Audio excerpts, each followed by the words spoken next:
এই কোন মূর্তির কাছে কোন মোল্লারে দেখছিলা? এই মূর্তির কাছে প্যান্ট শার্ট পরা বাচ্চারা, যুবকরা ক্রোধে মূর্তির উপরে ভাঙ্গে নাই, খালি পেশাব করছে, চেন খুইলা পেশাব করছে। কেন করেছে জানো? তারা আলেমদের কাছ থেকে এই স্বাধীনতা রক্ষার চেতনা পেয়েছে, তারা আলেমদের কাছ থেকে জমিনকে পবিত্র করার চেতনা পেয়েছে, তারা আলেমদের কাছ থেকে প্রজন্মের মানুষের ঈমান রক্ষার চেতনা পেয়েছে। এ কারণে ওরা বাতিলকে, জুলুমকে, ফ্যাসিবাদকে না বলতে শিখেছে, না বলতে শিখেছে। এইটা কেউ না বুঝলে হাসিনা বুঝে ফেলেছিল। এ কারণে হাসিনা থানায় খুনির লিস্টি না দিলেও আলেমের লিস্টি জমা দিয়ে গেছিল। এদের কথা শুনিস না, কিন্তু এদের কথা শুনিস না, এদের কথা তাইলে তোদের ভারতের গোলাম বানাইতে পারুম না, তো এগুলোর কথা শুনিস না, তোদের মূর্তি পূজা করাইতে পারুম না, তোদের ইসলাম বিদ্বেষী বানাইতে পারুম না, এদের কথা শুনিস না। ওসির কাছে লিস্টি আছে, অমুকের ওয়াজ হারাম, অমুকের ওয়াজ হারাম, অমুকের ওয়াজ হারাম। মুফতি শেখ হাসিনা দামাত বারাকাতুহু ফতোয়া দিয়েছেন, তাদের ওয়াজ শোনা যাবে না। এই শপথ গ্রহণ করো, যারা ইসলাম থেকে, কোরআন থেকে জাতিকে দূরে সরায়, আগামীর 12 তারিখে এমন কোন ফ্যাসিবাদ যারা ইসলামের পক্ষে নয়, যারা ইসলাম মিটাইবার জন্য হাতাহাত করে দেয়, তাদের বিরুদ্ধে ওই আওয়াজ তুলো। গোলামি নয়, এবার আমরা চাই আজাদি, আজাদি চাই, আজাদি চাই। সুতরাং আগামী 12 তারিখের ভোট হবে আজাদির সংগ্রামের ভোট। এই দেশে ইসলাম আর মুসলমানিত্বের স্বাধীনতা প্রতিষ্ঠা করার ভোট। আগামী 12 তারিখ হবে এই মুসলমানের মাটিতে ইসলামকে বিজয় করার ভোট। আলেম ওলামা নেককার সৎ মানুষদেরকে সংসদে পাঠাইবার ভোট। মনে রাখো, যদি তা না করতে পারো তাহলে জমানার তরুণ প্রজন্ম আর যুব সমাজকে রক্ষা করতে পারবে না। এই আমরা গর্বিত, আমরা মুসলমান, কারণ আমরা মুসলমান যারা তারা আখেরাত পাবো, আখেরাত। আর যারা মুসলমান নয় তারা দুনিয়া পাইয়াই শেষ হয়ে যাবে। আর যারা মুসলমান তারা আল্লাহর কাছে পৌঁছে যাবে। আমরা গর্বিত, আমরা মুসলমান। তো মুসলমানই নষ্ট হয় গুনাহ দিয়ে। কি দিয়ে নষ্ট হয়? গুনাহ করাও যাবে না, বাম পাশের গুনাহ রাখাও যাবে না, মুসলমানিত্ব নষ্ট করা যাবে না। ইনশাআল্লাহ কারা কারা মুসলমানিত্ব রক্ষা করায় রমজানে মেহনত করবা? রমজানে মোবাইল ব্যবহার করবা তো? ফেসবুক চালায়ও ঠিকঠাক মতো, গেম খেলো, হ্যাঁ টিভি দেখো নাকি বলো? এই মুসলমানই নষ্ট হয়, ইমানদারি নষ্ট হয়। রোজার মাসে এমন কোনো কাজ করব না, এইটুক নাকি জিন্দিগিতেই করব না। জোরে আওয়াজ করে বলো তাইলে ইনশাআল্লাহ, জোরে করে বলো, বলো ইয়া আল্লাহ। জীবনে কোনোদিন হাত তুলা পাও, হাত তুলা পাও, জীবনে কোনোদিন আর নামাজ কাজা করব না, রমজানের রোজা ভাঙবো না, হারাম খাইব না, হারাম পথে চলবো না। চিল্লায়া জোরে আওয়াজ করে বলো ইনশাআল্লাহ। আর উলামায়ে দ্বীন যেখানে, আলেম উলামা নাই যেখানে, কোরআন সুন্নাহ যেখানে, ইসলাম জিন্দার জন্য উলামায়ে দ্বীনদের রাহবারি মওত পর্যন্ত মেনে চলবো ইনশাআল্লাহ, ইনশাআল্লাহ, ইনশাআল্লাহ। দিল্লি না ঢাকা, আজাদি না গোলামি, আপোষ না সংগ্রাম, জোরে বলো আপোষ না সংগ্রাম, জোরে বলো। সুতরাং এই সংগ্রাম থাকবে তো ইসলাম থাকবে, স্বাধীনতা থাকবে। যারা সংগ্রামের পথ বন্ধ করে, যারা জালেম জুলুম প্রতিষ্ঠার রাজনীতি করে, তারা দেশ ও মানবতার শত্রু, স্বাধীনতার শত্রু, তারা ইসলামের শত্রু। আল্লাহ তাআলা আমাদেরকে এই জমিন, বুজুর্গদের মেহনতের জমিন, আল্লাহওয়ালাদের জমিনে আল্লাহওয়ালা পয়দার সিলসিলা জারি রাখতে হর কিসমের মেহনত করার তৌফিক আমাদের আল্লাহ পাক দান করেন। আর আমাদেরকে একটা পবিত্র আমলনামা নিয়া আল্লাহ কবরে যাওয়ার তৌফিক দান। আমিন। কারণ এখন খালি তোমার ঘরের ফেরেশতা না, যত মুসল্লি ঢুকছে সবার সাথে ফেরেশতা ঢুকছে না। তাদের যেন কষ্ট না হয়। এ কারণেই কাঁচা পেঁয়াজ রসুন এগুলো খেয়ে মসজিদের ভেতরে ঢুকতে নাই, মুখ সাফ করে তারপরে ঢোকা চাই। কারণ এর দ্বারায় ফেরেশতাদের তাকলিফ হয়, কষ্ট হয়। খুশবু ব্যবহার করা যায়, সুগন্ধি, এর দ্বারায় ফেরেশতাদের আরাম হয়। সুগন্ধি ব্যবহার করা, ঘরের ভেতরে সুগন্ধি, এটা ঘরে অবস্থানরত ফেরেশতাদেরকে সুখ দেয়, শান্তি দেয়। আর ঘরের ভেতরে যদি দুর্গন্ধ থাকে, ছবি থাকে, কুকুর থাকে, লা তাদখুলুল মালাইকা, ফেরেশতা প্রবেশ করে না ওই ঘরে। যে ঘরে মূর্তি আছে, ছবি আছে, অথবা কুকুর আছে, অথবা যে ঘরটা নাপাক হয়ে যায়, ওখানে ফেরেশতাদের কষ্ট হয়। তাড়াতাড়ি ঘরকে পরিচ্ছন্ন করা, ঘরের ফেরেশতাদেরকে সালামতি দেওয়া, শান্তি দেওয়া, আরাম দেওয়া। কারণ এরা আমাদের সব সময়ের সঙ্গী, সব সময় আমাদের সাথে দাঁড়া আছে। কিছু কিছু নারীরা আছে, এরা নেল পলিশ ব্যবহার করে, আছে না নাই? নেল পলিশ ব্যবহার করে। যারা নেল পলিশ ব্যবহার করে, নখ পালিশ ব্যবহার করে, তাদের শরীর যদি নাপাক হয়, এটা আর পাক হয় না। কারণ যে জায়গায় নেল পলিশ লেগে আছে ওখানে পানি পৌঁছবে, তার ফরজ গোসল হবে? ফরজ গোসল যদি কারণ না হয়, তাহলে তার বদন নাপাক। এই নাপাক বদন, জানাবাতের হালাত, মাসের পর মাস অনেক নারী লালন পালন করে নেল পলিশের খাতির। এর আঙ্গুলের মাথাটা একটু সুন্দর দেখা যাইব, এই জন্য তার বদনকে সে নাপাক বানায় রাখে। আপনাদের এলাকায় নেল পলিশ বেচা কিনা হয় না, ঠিক না? যে বাবা তার মেয়েকে এরকম নেল পলিশ কিনে দেয়, যে স্বামী তার স্ত্রীকে নেল পলিশ কিনে দেয়, লাগাইতে কয় খুব ফাইন লাগতেছে, এই এদিকে তাকা বেটা, কথা বলতেছি না আমি? আখবাসুন নাস কহে। এই যে নেল পলিশ যে ব্যবহার করলো, এটা অহরহ মুসলমানের ঘরের কেস, এটা ঠিক না? অহরহ না, এটা এটা ব্যাপক ভাবে এটা চলছে, যে নখে লাগায় গেছে। কিন্তু যার নখে লাগাইলো, নখটাকে ঢেকে ফেললো, গোসল হবে? ফরজ গোসল তো তার হবে না। তো ফরজ গোসল যদি না হয়, তার হালতে জানাবাতে আছে। হালতে জানাবাতে থাকলে এই দেহে ফেরেশতারা অবস্থান করে না। এজন্য তড়িৎ পবিত্রতা অর্জন করা। এমনকি আল্লাহর রাসূল তো সব সময় ওযুর হালতে থাকতেন। শুধু গোসল করে দেহ পাক না, দেহটাকে ইবাদতের জন্য উপযুক্ত বানায় রাখতেন। আল্লাহু আকবার জোরে করে বলেন। ইবাদতের উপযুক্ত বানায় রাখা, সব সময় বাওযু থাকা। বাওযু থাকলে ফেরেশতারা খুশি হয়, বদন পাক। বাওযু যারা থাকবে, তাদের রূহ কবজ করতে আসলে রহমতের ফেরেশতারা তারে ঘিরা লয়। দেহটা পবিত্র, তার চতুর্দিকে রহমতের ফেরেশতা ঘিরা লয়।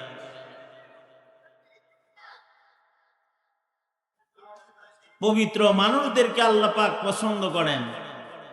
ইন্নাল্লাহা ইউহিব্বুত তাওয়াবিন ওয়া ইউহিব্বুল মুতাতাহহিরিন। যারা যত উন্নত পবিত্র পন্থায় থাকে, তাদেরকে আল্লাহ পাক তত বেশি পছন্দ করেন। এ কারণে আগের যুগের মানুষ যারা, তারা সবসময় ওযুর হালতে থাকতো। আগের যুগের মায়েরা সন্তানকে ওযু করে দুধ খাওয়াইতো, রান্না করতো ওযুর হালত। এক বুজুর্গ তার সাথীদেরকে নিয়ে রাস্তা চলতেছেন সঙ্গীদেরকে নিয়ে, তো রাস্তায় আর এক বুজুর্গের সাথে দেখা, ভালো মানুষের সাথে দেখা হয় না, দেখা হয়েছে, পরে তারে ধরছে, ধইরা তাকে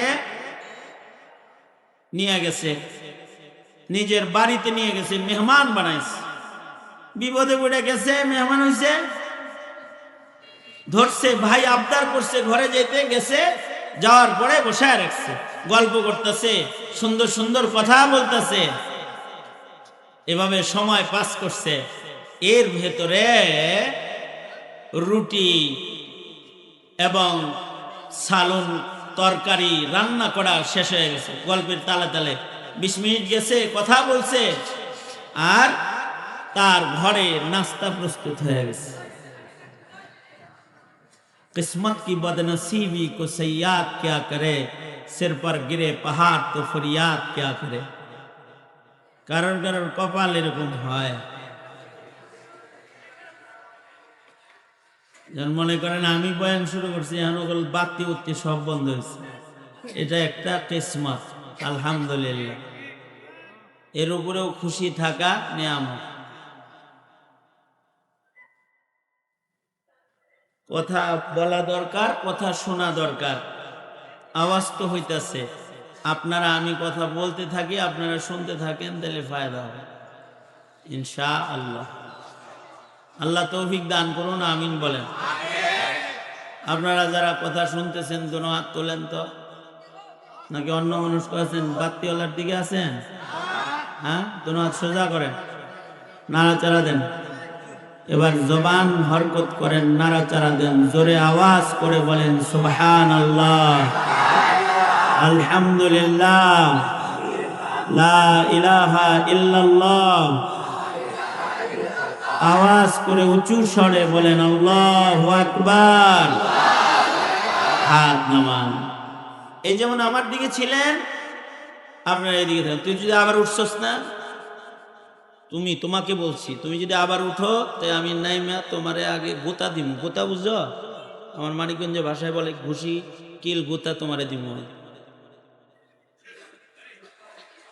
এই তুমি অবশ্য বসো, আমার বয়ান রেকর্ড করতে হবে না, বড় বড় যারা আসতেছে তাদের বয়ান রেকর্ড করো, নড়াচড়া নেই।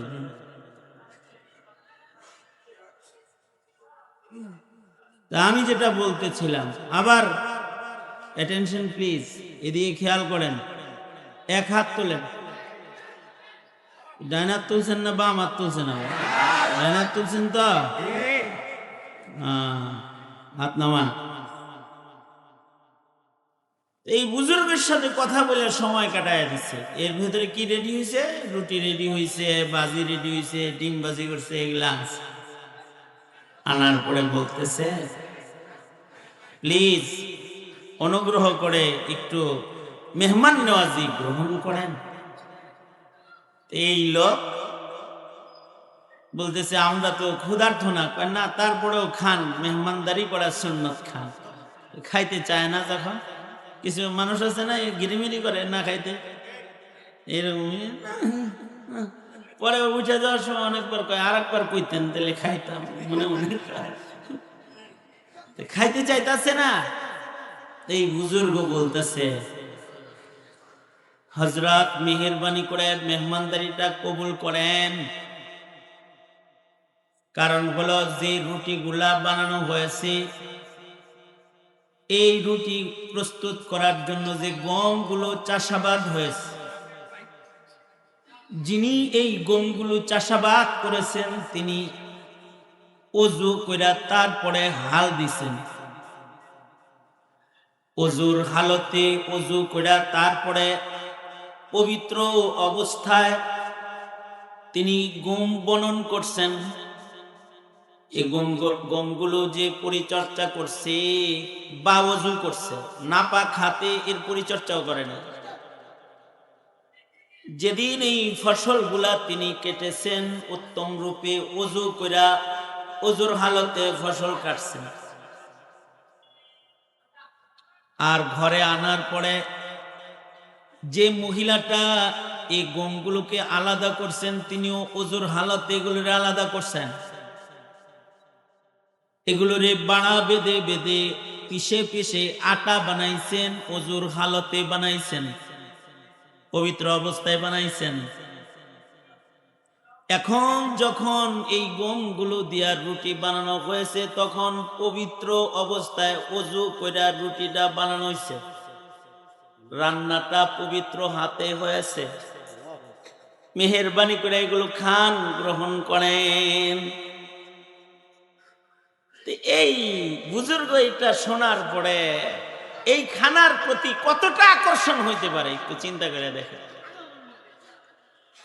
হযরত ইমামে আজম আবু হানিফা রহমতুল্লাহি আলাইহি ইমাম আবু ইউসুফের বাড়িতে যায় বেশি করে খাইছেন, কারণ রান্নাটা হয়েছিল পবিত্র অবস্থায়। রান্নাটা প্রস্তুত যিনি করেছে তিনি ওযু করে প্রস্তুত করছে। রান্নাটা যখন সামনে রাখছে তো সকিনা বর্ষণ হইতেছে, এটা দেখা যাইতেছে, তো বেশি খায়া গেছে। 4 জনের খানা একাই খায়া ফেলছেন। এবং এই রাত্রে এই খাবার খেয়ে তিনি একটা আয়াত থেকে 1000 মাসআলা ইস্তেমবাত করছেন। হ্যাঁ, এই যে পবিত্র হাতের রান্না বরকতপূর্ণ খানা খাইছে, যে সময়ে বরকত হয়ে গেছে।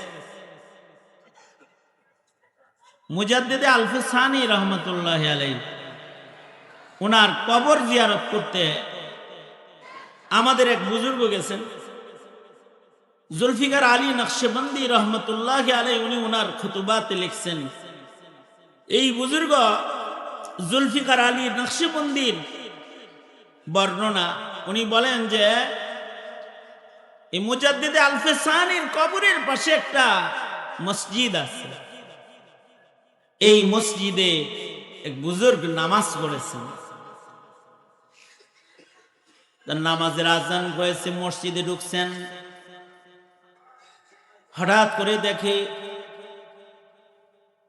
নামাজের আজানের পরে মুয়াজ্জিন সাহেব, ইমাম সাহেব যিনি, তিনি মসজিদের বারান্দায় দাঁড়ায় মসজিদের সামনে কিছু বাচ্চারা খেলতেছে। তিনি বারান্দায় দাঁড়ায় আহ্বান করলো, এই মুসলিম ছেলেরা, এখন জামাত দাঁড়াবে, খেলা বন্ধ করে দাও, মসজিদে চলে আসো। বুজুর্গ বলেন, আশ্চর্য, মুয়াজ্জিন দাঁড়ায় বলল সবাই রে চলে আসতে, আর খেলা বাদ দিয়ে বাচ্চাগুলা সোজা মসজিদে ঢুইকা নামাজে দাঁড়ায়। বুজুর্গ চিন্তা করলেন, আমি মনে মনে ভাবলাম, বুজুর্গ কয়, আমি মনে মনে ভাবলাম এই বাচ্চাগুলা মনে হয় নামাজ পড়তে যে ওযুর দরকার হয় এটা মনে হয় ওরা জানে না। ওরা ওযু করলো না, খেলা বাদ দিয়ে মসজিদে ঢুকলো, আর মসজিদে ঢুইকা ওরা নামাজ আদায় করলো। তাইলে ওদেরকে নামাজের পরে একটু ওযু শিখায়া যায়। তুই বুজুর্গ এই সব বাচ্চাদেরকে এক জায়গায় করে বলতেছে, শোনো, নামাজের আগে নিজেকে পবিত্র করে নামাজের জন্য প্রস্তুত করতে হয়, ওযু করতে হয়। তোমরা যে খেলা থেকে দৌড়ে ডাইরেক্ট এসে নামাজ পড়লা, ওযু তো করলা না। বুজুর্গ বলে, আমি সাথে সাথে শরম পায় গেলাম। বাচ্চাগুলা আমাকে লক্ষ্য করে বলল, আমরা মুজাদ্দিদে আল-ফুসানির গ্রামের সন্তান, আমরা শুধু নামাজ পড়ার জন্য ওযু করি না, আমরা সব সময় ওযুর হালতে থাকি। আমরা যে দৌড়াদৌড়ি করছিলাম, খেলতেছিলাম, আমাদের ওযু ছিল। আর আমরা বাওযু অবস্থায়, পবিত্র অবস্থায় নামাজে এসে দাঁড়িয়েছি, কারণ আমরা শুধু ইবাদতের জন্য ওযু করি না, ওযু অবস্থায় পবিত্র থাকাকেও আমরা নিজেদের জন্য ইবাদত মনে করি। কত বড় একটা কথা! বুজুর্গ বলেন, ওই বাচ্চাদের এই কথাটা শুই না আমি শর্মিন্দা হয়ে গেছি। হে, কারে ওযু করতে বললাম? তো খেলতেছে, তা ওযুর হালতে খেলতেছে। আর তোমার ঘরে মাসের পর মাস গোসল ফরজ, এটা ফরজ আদায় হয় না, নেল পালিশ লাগানো খেয়াল করার মতো সুযোগ হইল না। ঠিক ওই মুসলমানকে, ধিক্কার তাকে যে এতটুকুন তাহারাতের ইলম যে অর্জন করেন। কারণ এই টাইমে যদি আজরাইল আসে, খবর আছে নাপাক বদনে কারোর কাছে আজরাইল আসলে খবর আছে তার। আর যদি নামাজের মুসল্লায় থাকে, পবিত্র অবস্থায় থাকে, তখন যদি আজরাইল আসে তার বদন পাক, তার উপরে তখন আজরাইলের আচরণ রহমশীল আচরণ হবে, রহমের আচরণ হবে। কারণ হাদিস শরীফে আছে আজরাইল যখন কারো রূহ কবজ করতে আসে, আয়েশা সর্বপ্রথম ঘরের ফিরিস্তাদেরকে সালাম দেয়, মুসাফা করে, তাদের সাথে কথা বলে। ফিরিস্তারা জিজ্ঞাসা করে, কারণ ফিরিস্তার লগে খাতির, ফিরিস্তার লগে খাতির না, চোরের লগে খাতির, গাঞ্জাখোরের লগে খাতির, চান্দাবাজের লগে খাতির, আওয়ামী লীগের লগে খাতির।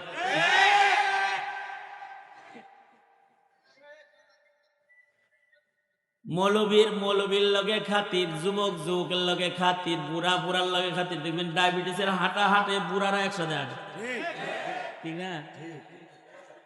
আর বাচ্চাদের সাথে খাতির,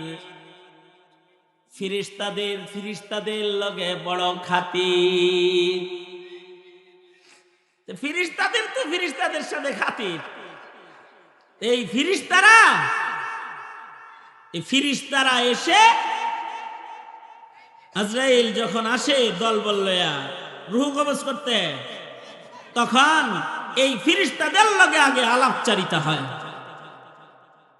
যদি লোকটা ভালো মানুষ হয়, পবিত্র লোক হয়, পাক সাফ মানুষ হয়, তার রূহটাও যদি পবিত্র হয়, সে যদি ইবাদতে অভ্যস্ত মানুষ হয়, তাইলে আজরাইল আসার সাথে সাথে এই ফিরিস্তারা আজরাইলকে বলতে থাকে, আজরাইল ভাই, আপনি কি আমাদের সবচেয়ে ঘনিষ্ঠ লম্বা সময়ের বন্ধুটাকে নিতে আইছেন নাকি? তার মানে কি তার কি হায়াত শেষ হয়ে গেল নাকি? হ্যাঁ, নিতে আসছি। যখন বলে নিতে আসছি, তখন তারা বলে, নিতে যেহেতু আসছেন, তার ব্যাপারে আমাদের দুই ফিরিস্তার কিছু বক্তব্য আছে। সে আমাদের একজন ভালো বন্ধু, তাকে নিয়ে যাইবেন। আমরা একটা ভালো বন্ধু হারায় ফেলবো, আমাদের বিয়োগ যন্ত্রণা আমাদের কষ্ট দিতেছে।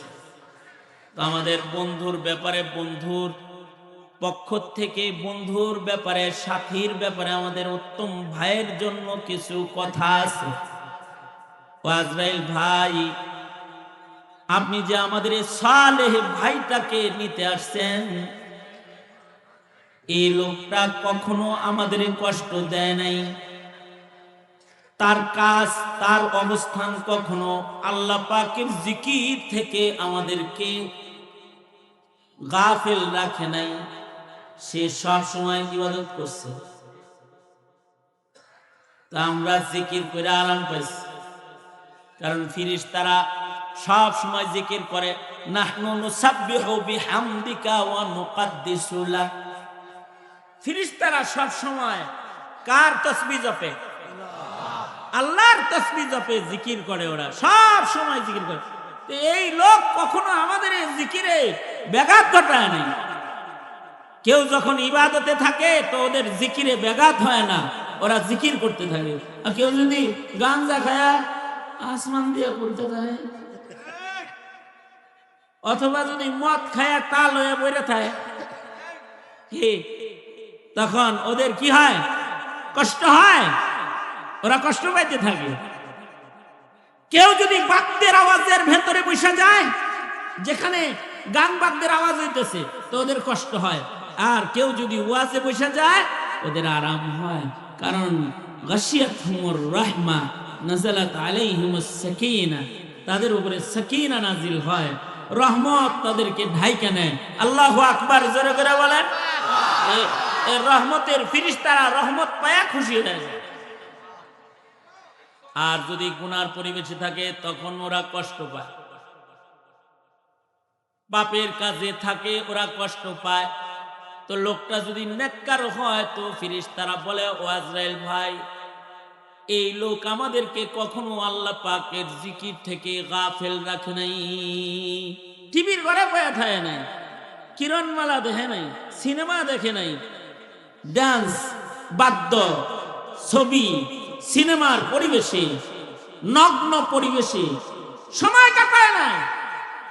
সে ভালো জায়গায় থাকছে, ভালো কাজ করছে, ভালো কথা বলছে, ভালোভাবে সময় কাটাইছে। সে আমাদেরকে কখনো জিকির থেকে গাফেল রাখে নাই। আমাদের এই ভালো বন্ধুটাকে একটু ভালো আচরণ করে লয়ে যান। ওরা সুপারিশ করে, কিরামান কাতিবিন যদি কারোর ব্যাপারে এরকম সুপারিশ করে তো ফেরেশতা আজরাইল তখন এই মাইয়িতের সাথে সুন্দর আচরণ করে। আল্লাহু আকবার, জোরে বলুন। ভালো একটা আচরণ করে, ভালো আচরণ করে, ভালো আচরণ করে বলে। আল্লাহর রাসূল বলেন, তখন আজরাইল বলতে থাকে, উখরুজ ইয়া আইয়ুহার রূহুত তাইয়্যিব, এই পবিত্র আত্মা যে এ খাঁচার মধ্যে আছো, বেরোয় যাও। উখরুজ ইলার রাউহি ওয়ার রাইহান, উখরুজ ইলা জান্নাতিন নাঈম, বাইর হও, তোমাকে আল্লাহর জান্নাতে আমরা লয়ে যাই, তোমাকে আল্লাহ পাকের দিদারে লয়ে যাই। ফাদখুলি ফি ইবাদি ওয়াদখুলি জান্নাতি, আল্লাহর পক্ষ থেকে বলা হইতে থাকে। আর যদি লোকটা বদকার হয় তাহলে ফেরেশতারা আজরাইল আসার সাথে সাথে বলে, তাড়াতাড়ি বাইর করেন, একটু নাজাত পাই, মুক্তি পাই, কারণ আমগরে খুব জ্বালাইছে। খালি আকাম কোকাম করে, কুকথা বলে, কুকর্ম করে, কুপরিবেশে থাকে, আমরা ওর উপরে ত্যক্ত বিরক্ত। সে আমাদেরকে আল্লাহ পাকের জিকির থেকে গাফেল রেখেছে। জলদি জলদি ও জিবরাইল ভাই, আজরাইল ভাই, আপনি জলদি জলদি আমাদের ছুটির ব্যবস্থা করে দেন। তখন আজরাইল এই লোকটার সামনে দাঁড়ায় বলতে থাকে, উখরুজ ইয়া আইয়ুহার রূহুল খাবিস, এই নিকৃষ্ট রূহ যেটা এখানে আছিস, বেরোয় যা। এইটা বলে যদি ডাক দেয় কাউরে, তো তখন তার মৃত্যু যন্ত্রণা শুরু হয়ে যায়, কঠিন যন্ত্রণা সহকারে তার মৃত্যু হয়। এইলে বুঝে থাকলে বলেন, ঘাড়ের ফেরেশতারে পক্ষে রাখা দরকার না বিপক্ষে রাখা দরকার? হ্যাঁ, জোরে আওয়াজ করে বলেন, পক্ষে রাখা দরকার না বিপক্ষে রাখা দরকার? পক্ষে। ঘাড়ের ফেরেশতা পক্ষে থাকবো, ভালো কাজ করলে, ইবাদত করলে, ভালো হালতে থাকলে, ভালো জায়গায় থাকলে, ভালো দেহ ভালো কাপড়, পাক দেহ পাক কাপড়, পাক জায়গা, পাক কথা, পাক কাজ, এগুলো যারা করবে তাদের উপরে এই ফেরেশতারা খুশ থাকে, খুশি থাকে। এ কারণে কাপড় নাপাক হয়ে গেলেও তাড়াতাড়ি ওটা পবিত্র করা চাই, নাপাক কাপড় পরতে নাই। দেহ অপবিত্র হয়ে গেলে পরে এটাকে তাড়াতাড়ি পবিত্র করা চাই। পাক হালত যেমন দেহের আছে, পাক হালত যেমন কাপড়ের আছে। কাপড় যেমন দুই প্রকার, পাক কাপড়, নাপাক কাপড়। বদন যেমন দুই প্রকার, পাক দেহ, নাপাক দেহ। যে আমলনামাটা প্রস্তুত হয়েছে, ফেরেশতারা যে আমলনামা প্রস্তুত করেছে, আমলনামাও দুই প্রকার। একটা আমলনামা পবিত্র আমলনামা, আর একটা আমলনামা অপবিত্র আমলনামা। অপবিত্র আমলনামা কোনটা? যে আমলনামার ভেতরে গুনাহ বেশি, এটা অপবিত্র আমলনামা। আর পবিত্র আমলনামা কোনটা? যেটার ভিতরে গুনাহ নাই, যেটার ভিতরে নেকি দিয়া ভরা। অপবিত্র আমলনামা যাদের হবে তাদের 1 নাম্বার সমস্যা কবরে যায় হবে। অপবিত্র আমলনামা যাদের হবে মিজানের পালার কাছে তাদের সমস্যা হবে। অপবিত্র আমলনামা হবে যাদের, তাদের হাসরের মাঠে দাঁড়ানোর সময় সমস্যা হবে, কবরে সমস্যা হবে, হাসরের সমস্যা হবে, মিজানে সমস্যা হবে, পুরসরাতে সমস্যা হবে। অপবিত্র আমলনামা হলে জান্নাতে যাওয়া মুশকিল হয়ে যাবে।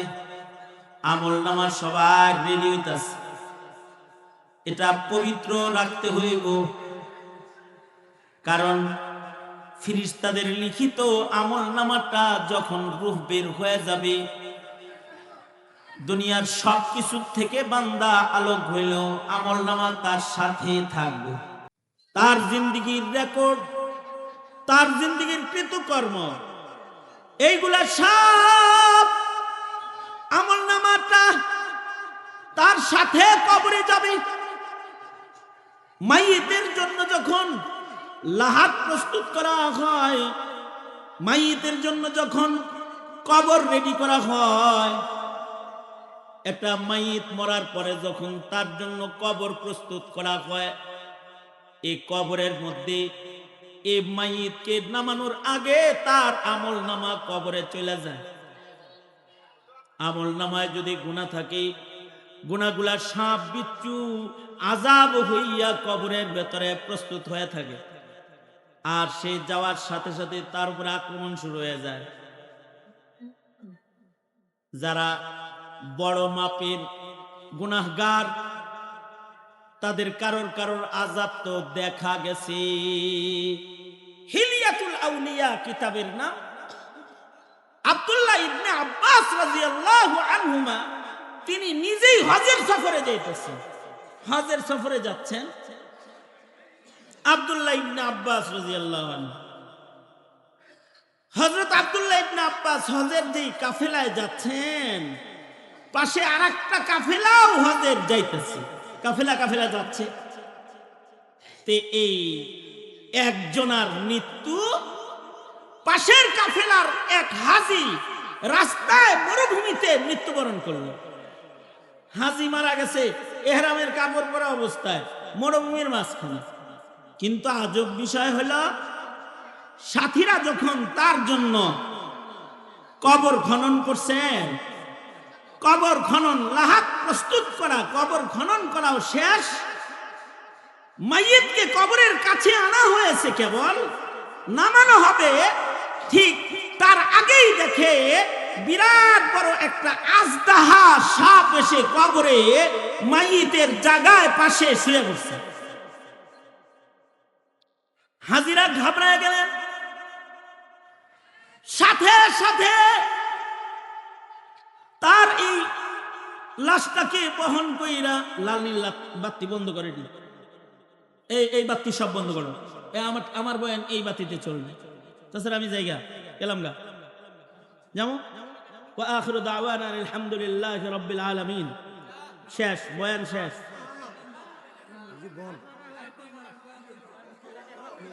যাই, দোয়া করবেন, আমিও দোয়া করি, আপনারাও দোয়া করবেন, আমিও আপনাদের জন্য দোয়া করি। হায়াত বাকি, মুলাকাত বাকি, মুলাকাত বাকি, নসিহত বাকি। অনেক বক্তা সাহেবরা আছে, ওনারা বয়ান করবেন, আমি যা বলছি এ পর্যন্তই শেষ। হ্যাঁ,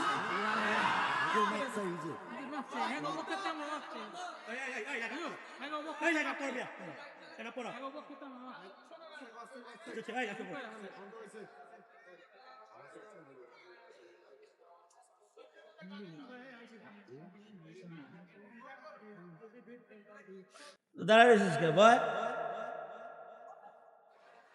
যা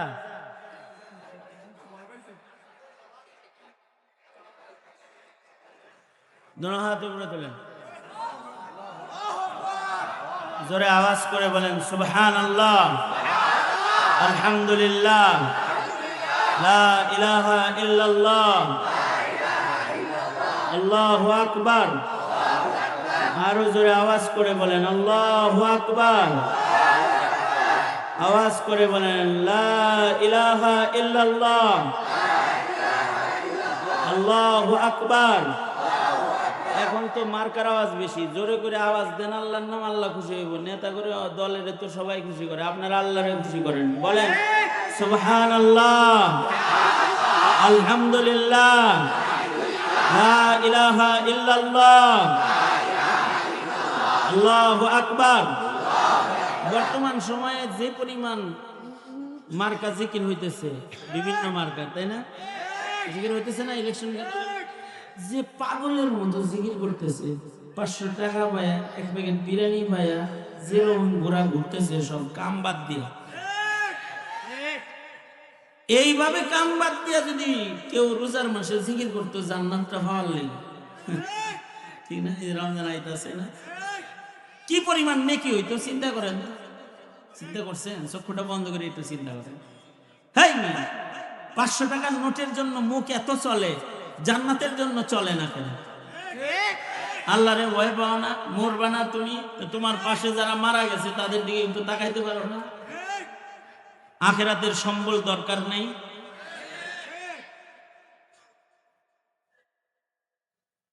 এই যে বৈশা রয়েছে, আখিরাতের সম্বল হাসিল হইতেছে। জোরে বলেন সুবহানাল্লাহ। এই যে একটু হাসিল হইল, জোরে বলেন আলহামদুলিল্লাহ। যার একটু হাসিল হইল, জোরে বলেন আল্লাহু আকবার। জোরে বলেন লা ইলাহা ইল্লাল্লাহ। আখিরাতের কবরের সামান অর্জন হলো। তো কবরের ভেতরে বিশাল বড় আজদাহার শুয়ে পড়ছে। হাজিরা ভয়ে লাশ নিয়া দৌড়ায় ওখান থেকে দৌড়ে চলে গেছে। এই মাইয়েতের জন্য দ্বিতীয়বার আবার কবর প্রস্তুত করা হয়েছে। আবার লাশ কবরের পাশে আনছে, আর দেখে ওই কবরের ভিতরে সাপ শের। এখান থেকে সরায়া আরেকটু দূরে নিয়ে আর একটা কবর খনন করেছে। সেখানে লাশ কবরে নামাবে, দেখে কবরের ভেতরে সাপ শুয়ে রয়েছে। চতুর্থ নাম্বার কবর আর একটা খনন করেছে।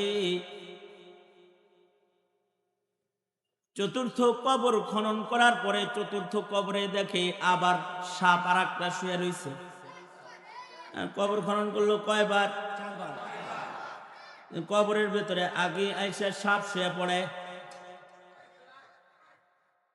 খবর পাইল সবাই পাশের কাফেলায় আছেন। আব্দুল্লাহ ইবনে আব্বাস রাইসুল মুফাসসিরিন ফিল ইসলাম, রাইসুল মুফাসসিরিন, নবীজির কাছ থেকে সবচেয়ে বেশি কোরআনে কারীম যিনি বুঝেছেন তিনি আছেন পাশের কাফেলায়। সবাই মিলা ইবনে আব্বাসকে যায় বলে, আল্লাহর নবীর সাহাবী, একটা মাইয়িতের জন্য 4টা কবর আমরা খনন করেছি। 4 কবরে লাশ নামানোর আগে সাপ এসে শুয়ে থাকে, কি করব আমরা? আব্দুল্লাহ ইবনে আব্বাস রাদিয়াল্লাহু আনহু বলেন, ওইটা তোমরা যেটা দেখো এটা সাপের আকৃতিতে তার আমলনামা, তার কৃতকর্ম আমলনামা কবরে শুয়ে যায়। তার আমলনামাটা তার আগে কবরে চলে যায়। তার আমলনামার মধ্যে গুনার সংখ্যা এত বেশি যে তার পাপগুলা তার আগে কবরের ভেতরে শুয়ে পড়ে। সুতরাং এই 4 কবরের যে কোনো এক কবরে তাকে দাফন করে দাও, কারণ সে মৃত্যুর আগে তওবা করে নাই। আমলনামার ভেতরে গুনাহ বেশি, এই গুনাহগুলা তার আগে কবরে যে শুয়ে রয়েছে, যে কোনো একটা নামায়া দাও। নামায়া দিছে যে কোনো একটা। হাজিরা হজ শেষ কইরা যেই যারে দাফন করছে তার বাড়িতে গেছে, যে তার বিবিকে বলে, ইহরাম করা একজন হাজিকে কবরে নামাইলাম এক বিভৎস হালতে, তোমার স্বামীর ব্যাপারে, তুমি তো স্বামীর কাছের খবর জানো, তুমি কিছু বলো, কেন তার কবরের এই বেহাল অবস্থা? তো বলল, তার বেহাল অবস্থা হওয়ার পিছনে কারণ হইল সে তারই এক বন্ধুকে মরুভূমিতে হত্যা কইরা দাফন করছে। দাফন কইরা তার সম্পদ দখল করে সে আঙ্গুল ফুলা কলা গাছ হচ্ছে, আর নিজে বুজুর্গ সাজার লেগা কাফন কইরা হজে গেছে। আল্লাহ পাক এইরকম জালিমের হারাম টাকার ইবাদত কবুল করে না বিধায় মনে হয় এই অবস্থা আমার স্বামীর হয়েছে। বহু বুঝাইছে কিন্তু বুঝ নেয় নাই, তার হারাম তাকে কবরে যাওয়ার সাথে সাথে পাকড়াও করেছে। এইরকম বুজুর্গ এই ইলেকশনে অভাব নাই, যারা টুপি মাথায় দেয় দিনদার সাজার জন্য, পাঞ্জাবি পরে দিনদার সাজার জন্য। আমার পরিচিত একটা ড্রাইভার আছে, সে ইদানিং একজন খুব জনপ্রিয় প্রার্থীর গাড়ি চালায়। আমি দেখা হয়েছে, পরে বললাম, কিরে কই আছস? এই নেতার লগে আইলি যে? কয় হুজুর ওনার গাড়ি চালায়। তোর কপাল খুলে গেছে রে, কয়দিন পরে তো প্লাকওয়ালা গাড়ি চালাবে। কয় জি হুজুর, জি হুজুর। মাশাআল্লাহ, লোক তো খুব ভালো, কি সুন্দর বয়ান টয়ানও করলো, টুপি পাঞ্জাবি তো ভালোই ধরছে। কেমন নামাজ পড়ে তো আসলে ঠিক মতো? মসজিদে যায়, এখনো কোনোদিন ওযু করতে দেখিনি।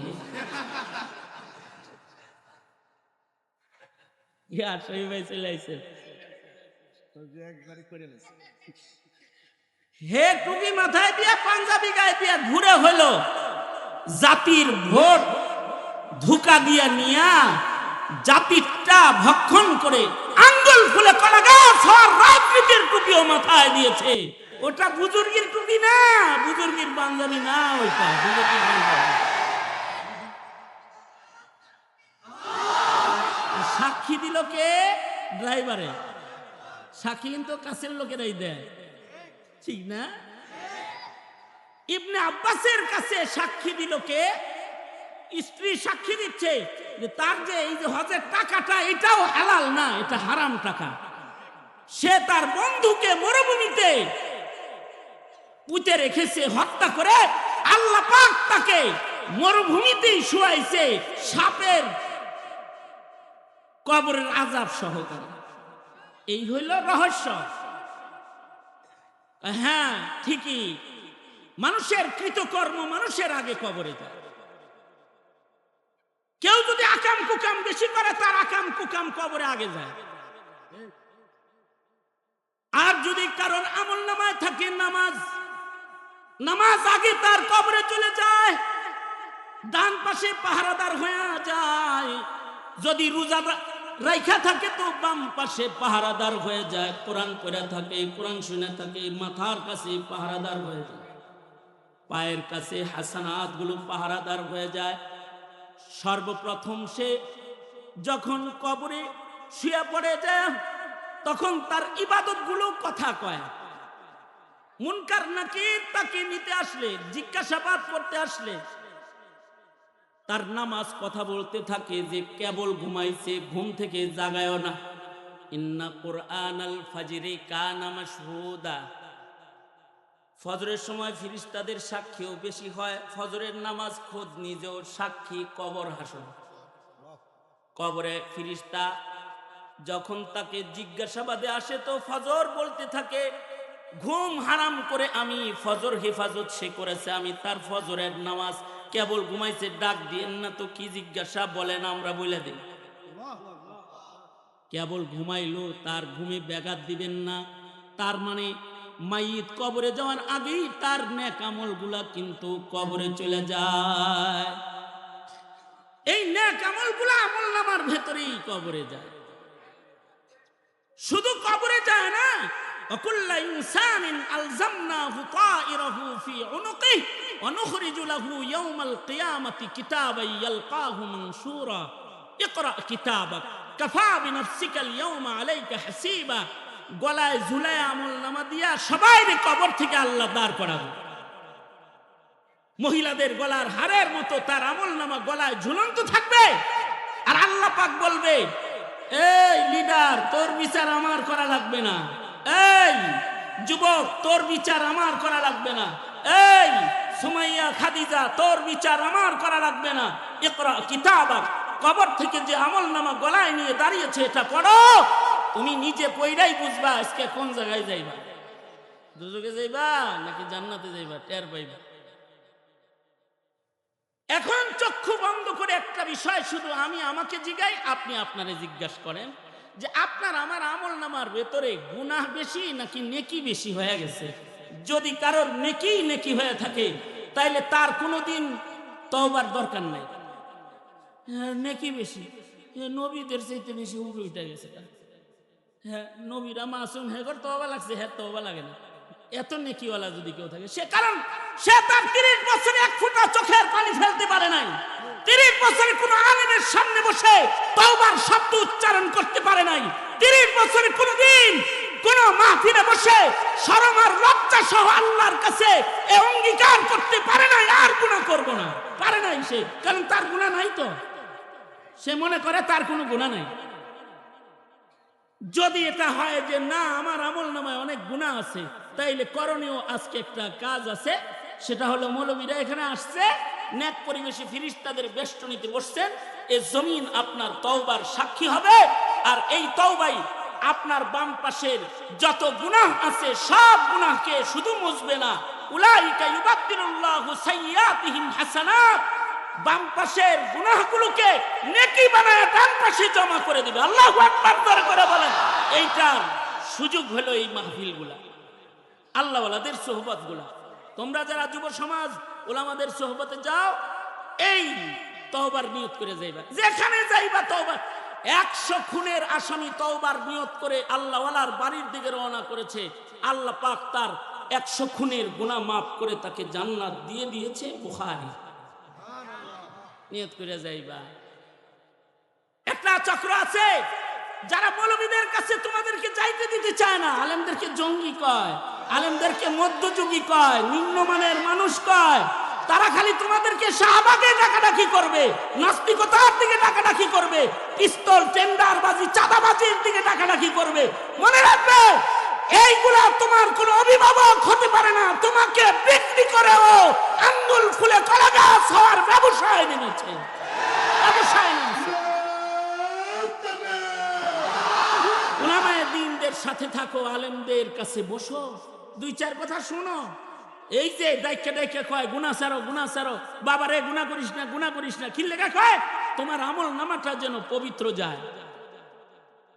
আলহামদুলিল্লাহ, এখনো বাংলাদেশের তরুণ সমাজরা আলেমদের কথা শুনে বিধায়ী ফ্যাসিবাদ বিদায় হয়েছে।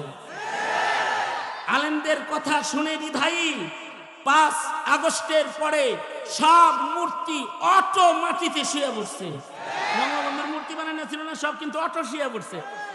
এর আশরাফি ভাঙছে হলো 10টা, আমি ভাঙছি 20টা, আর মামুল হক ভাঙছে 50টা, হাসান জামিল সাহেব ভাঙছে 30টা, আর বাবুনগরী সাহেব ভাঙছে হলো 1000টা। এই কোন মূর্তির কাছে কোন মোল্লারে দেখছিলা? এই মূর্তির কাছে প্যান্ট শার্ট পরা বাচ্চারা, যুবকরা ক্রোধে মূর্তির উপরে ভাঙে নাই, খালি পেশাব করছে, চেন খুইলা পেশাব করছে। কেন করেছে জানো? তারা আলেমদের কাছ থেকে স্বাধীনতা রক্ষার চেতনা পেয়েছে, তারা আলেমদের কাছ থেকে জমিনকে পবিত্র করার চেতনা পেয়েছে, তারা আলেমদের কাছ থেকে প্রজন্মের মানুষের ঈমান রক্ষার চেতনা পেয়েছে। এ কারণে ওরা বাতিলকে, জুলুমকে, ফ্যাসিবাদকে না বলতে শিখেছে, না বলতে শিখেছে। এইটা কেউ না বুঝলে হাসিনা বুঝে ফেলেছিল। এ কারণে হাসিনা থানায় খুনির লিস্টি না দিলেও আলেমের লিস্টি জমা দিয়ে গেছিল। এদের কথা শুনিস না, কিন্তু এদের কথা শুনিস না, এদের কথা তাইলে তো করে ভারতের গোলাম বানাইতে পারুম না, তো এগুলোর কথা শুনিস না, তোদের মূর্তি পূজা করাইতে পারুম না। তোদের ইসলাম বিদ্বেষী বানাইতে পারুম না, এদের কথা শুনিস না। ওসির কাছে লিস্টে আছে অমুকের ওয়াজ হারাম, অমুকের ওয়াজ হারাম, অমুকের ওয়াজ হারাম। মুফতি শেখ হাসিনা দামাত বারাকাতুহুম ফতোয়া দিয়েছেন, তাদের ওয়াজ শোনা যাবে না। এই শপথ গ্রহণ করো, যারা ইসলাম থেকে কোরআন থেকে জাতিকে দূরে সরায়, আগামীর 12 তারিখে এমন কোন ফ্যাসিবাদ যারা ইসলামের পক্ষে নয়, যারা ইসলাম মিটাইবার জন্য হাতাহাত করে দেয়, তাদের বিরুদ্ধে ওই আওয়াজ তুলো। গোলামি নয়, এবার আমরা চাই আজাদি, আজাদি চাই, আজাদি চাই। সুতরাং আগামী 12 তারিখের ভোট হবে আজাদির সংগ্রামের ভোট। এই দেশে ইসলাম আর মুসলমানিত্বের স্বাধীনতা প্রতিষ্ঠা করার ভোট। আগামী 12 তারিখ হবে এই মুসলমানের মাটিতে ইসলামকে বিজয় করার ভোট। আলেম ওলামা নেককার সৎ মানুষদেরকে সংসদে পাঠাইবার ভোট। মনে রাখো, যদি তা না করতে পারো তাহলে জমানার তরুণ প্রজন্ম আর যুব সমাজকে রক্ষা করতে পারবে না। এই আমরা গর্বিত, আমরা মুসলমান, কারণ আমরা মুসলমান যারা তারা আখেরাত পাবো, আখেরাত। আর যারা মুসলমান নয় তারা দুনিয়া পাইয়াই শেষ হয়ে যাবে। আর যারা মুসলমান তারা আল্লাহর কাছে পৌঁছে যাবে। আমরা গর্বিত, আমরা মুসলমান। তো মুসলমানই নষ্ট হয় গুনাহ দিয়ে। কি দিয়ে নষ্ট হয়? গুনাহ করাও যাবে না, বাম পাশের গুনাহ রাখাও যাবে না, মুসলমানিত্ব নষ্ট করা যাবে না ইনশাআল্লাহ। কারা কারা মুসলমানিত্ব রক্ষা করায় রমজানে মেহনত করবা? রমজানে মোবাইল ব্যবহার করবা তো? ফেসবুক চালায়ও ঠিকঠাক মতো, গেম খেলো, হ্যাঁ টিভি দেখো নাকি বলো? এই মুসলমানই নষ্ট হয়, ইমানদারি নষ্ট হয়। রোজার মাসে এমন কোনো কাজ করব না, এইটুক নাকি জিন্দিগিতেই করব না। জোরে আওয়াজ করে বলো তাইলে ইনশাআল্লাহ, জোরে করে বলো। বলো ইয়া আল্লাহ, জীবনে কোনোদিন, হাত তুলা কও, হাত তুলা কও, জীবনে কোনোদিন আর নামাজ কাজা করব না, রমজানের রোজা ভাঙবো না, হারাম খাইব না, হারাম পথে চলবো না। চিল্লায়া জোরে আওয়াজ করে বলো ইনশাআল্লাহ। আর উলামায়ে দ্বীন যেখানে, আলেম উলামা নাই যেখানে, কোরআন সুন্নাহ যেখানে, ইসলাম জিন্দার জন্য উলামায়ে দ্বীনদের রাহবারি মওত পর্যন্ত মেনে চলবো ইনশাআল্লাহ, ইনশাআল্লাহ, ইনশাআল্লাহ। দিল্লি না ঢাকা, আজাদি না গোলামি, আপোষ না সংগ্রাম, জোরে বলো আপোষ না সংগ্রাম, জোরে বলো। সুতরাং এই সংগ্রাম থাকবে তো ইসলাম থাকবে, স্বাধীনতা থাকবে। যারা সংগ্রামের পথ বন্ধ করে, যারা জালেম জুলুম প্রতিষ্ঠার রাজনীতি করে, তারা দেশ ও মানবতার শত্রু, স্বাধীনতার শত্রু, তারা ইসলামের শত্রু। আল্লাহ তাআলা আমাদেরকে এই জমিন, বুজুর্গদের মেহনতের জমিন, আল্লাহওয়ালাদের জমিনে আল্লাহওয়ালা পয়দার সিলসিলা জারি রাখতে হর কিসমের মেহনত করার তৌফিক আমাদের আল্লাহ পাক দান করেন। আর আমাদেরকে একটা পবিত্র আমল নামা নিয়া আল্লাহ কবরে যাওয়ার তৌফিক দান। আমিন। ওয়া আখিরু দাওয়ানা আলহামদুলিল্লাহি রাব্বিল আলামিন। আসসালামু আলাইকুম ওয়া রাহমাতুল্লাহি ওয়া বারাকাতুহু। এখন বাতি জ্বালাও, এই মোরে লাল কয়টা জ্বালাও, মোরে নীল কয়টা জ্বালাও, সব জ্বালায় আলাও। এখন ওয়াজ মাহফিলে কেউ এই বাতি জ্বালায়? ওয়াজ মাহফিলে এই বাতি জ্বালায় কেউ? খালি ফট করে মাহফিল করলেই মাহফিল হয়ে যায়? ওয়াজ মাহফিলে এরকম লাল নীল বাতি লাগে না। ওয়াজ মাহফিলে সুন্দর একটা নিরিবিলি পরিবেশ লাগে, কথা শোনার এবং বুঝার পরিবেশ লাগে। সামনে থেকে এই লাল নীল বাতি যুব সমাজ যারা, তোমরা করো না ইনশাআল্লাহ। কও এই মামা রাগ হইতেছেন নাই? হ্যাঁ রাগ করতেছেন? মামা এরকম কথা কইয়া যেতেছে সবাই শুনে। লাল নীল বাতি লাগানোর কোনো দরকার নেই। এগুলো আকাবিররা চরম নারাজ হন, নাখোশ হন। ময় মুরব্বীরা এখানে আসে, তারা অসন্তুষ্ট হয়, এমন কাজ তাদের দাওয়াত দিয়ে এনে করার দরকার কি?